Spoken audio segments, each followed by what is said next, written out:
Dr. Evan Chait, Kinetic Rehab and Spine. Welcome to our channel. Click the link below to subscribe, share, and like our videos.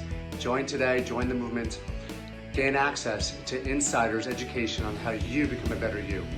Welcome to your destination of health and wellness. All the best. Simply Avante. Always forward. The next myofascial stretch is for the hamstring. Now, we're going to be stretching the right leg. So from this position, this leg comes up and falls slightly out. Toe gets pulled up, toe gets turned in. From this position, chest is up nice and tall, arms out in front, turn the palms over. So we're actually externally rotating. That's internal rotation, external rotating the shoulders, and then we're going to rotate to our right side. And you're just going to breathe from this position.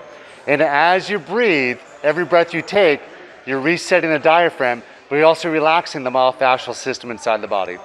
And you want to do between 6 and 10 breaths. And then same thing on this side, toe up, toe in, chest up, rotate, and then breathe. 6 to 10 breaths.